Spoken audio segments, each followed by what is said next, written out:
مساء الخير. لو رد الفعل ده شيء مهم جدا. رد الفعل الانفعالي والهادي، رد الفعل عند الموقف، رد الفعل عند احلى المواقف، عند اصعب المواقف، حاجه مهمه قوي ولازم نتكلم فيها.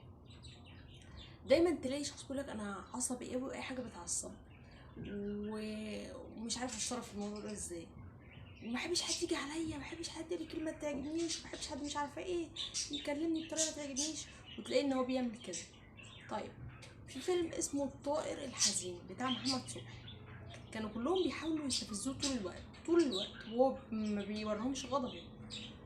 ففي مره اتعصب وراهم ان هو يقدر ان هو قدهم وقدود، بس من القوه انك انت تمسك رد فعلك وتتحكم فيه، مش تخليه هو اللي يتحكم فيك. انا انفعالي وعصبي ومثلا حد غلط فيه ممكن اغلط فيه وامسح بيه الارض، بس انا سكت عشان انا اقوى، وعارف ان هو مش حمل رد فعلي حتى لو كان بيستفزني. انا اقوى من شيطاني.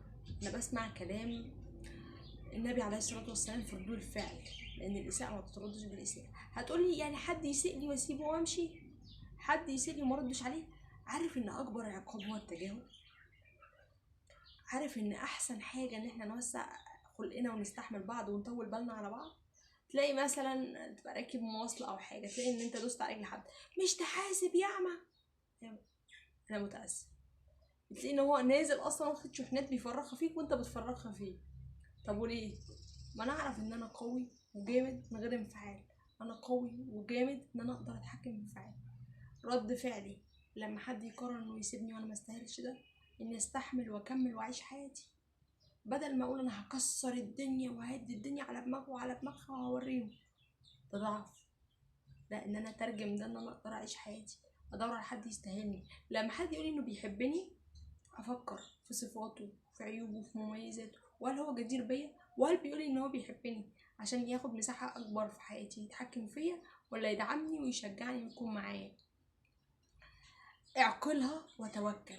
عند ردود الفعل اعقلها وتوكل، وانت بالطريقة دي عمرك ما هتغلط، او اخطائك هتبقى سهل انك تسيستمها وتتخلص منها بسهولة. شكرا جدا لكم.